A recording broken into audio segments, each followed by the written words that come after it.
होते त्यांच्या विरोधात ऑपरेशन कगार नावाचं नक्षलवाद विरोधी म्हणून जे काही ऑपरेशन चालवलं गेलं आणि शेकडो आदिवासींचं हत्याकांड केलं गेलं आणि त्यांना मारल्यानंतर आपले सैनिक त्यांच्या पेटासमोर नाचत होते. इतकं भयंकर दृश्य आज आपल्याला बघावं लागतं. आणि त्याच वेळी जे सरकार आपल्या देशात आहे ते भयंकर मोठा नरसंहार करणाऱ्या त्या नेतन्याहूकडून मेडल बॅग घालून घेतात.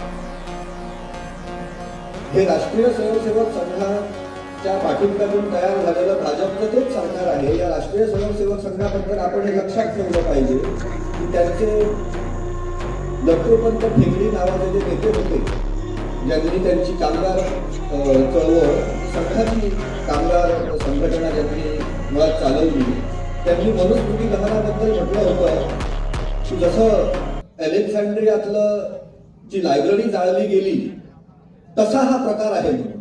अलेक्झांड्रियातली लायब्ररी जाळली गेली होती, तिकडे ज्ञानाची पुस्तकं होती, ती जाळली गेली. हे मानवतेचं फार मोठं नुकसान होतं.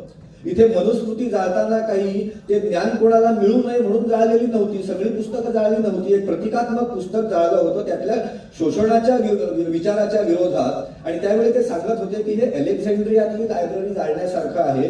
ते आज सत्तेत बसलेले आहेत.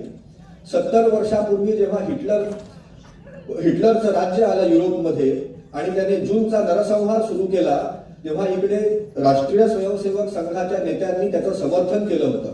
त्यांनी सांगितलं होतं की आपण तो आदर्श ठेवला पाहिजे हिटलरचा. आणि आज 70 वर्षानंतर गॉड्स चोजन पीपल म्हणून जेव्हा झायोनिस्ट इस्रायली झायोनिस्ट जेव्हा आजूबाजूच्या अरबांचं हत्याकांड करता आहेत तेव्हा हे त्यांच्याकडून मेडल घेत आहेत आणि त्यांच्याबरोबर यांची मैत्री जुळलेली आहे. कारण मुळात हे सगळे स्वतःला गॉड्स चोजन पीपल मानतात. मुखातून आम्ही जन्माला आलो, मस्तकातून आम्ही जन्माला आलो, हातातून बाकीचे आले, पायातून इतर आले आणि त्यानंतर बाकी सगळे पायातून जन्माला आले आहेत. त्यांनी आमची सेवाच केली पाहिजे हा जो विचार आहे हा गॉड्स चोजन पीपलचाच विचार आहे. आणि म्हणून जेव्हा हिटलर तयार होतो तेव्हा यांना तो आपला वाटतो, जेव्हा नेतन्याहू तयार होतो तेव्हा यांना तो आपला वाटतो.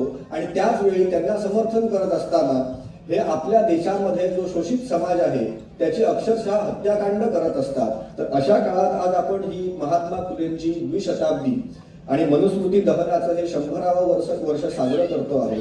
तर मला वाटतं इथे उत्सव साजरा करण्यासाठी कारणं कमी आहेत. एकच हे कारण आहे की 2 अशी माणसं या देशामध्ये जन्माला आली ज्यांनी शोषणाच्या विरोधात समतेसाठी निर्भयपणे संघर्ष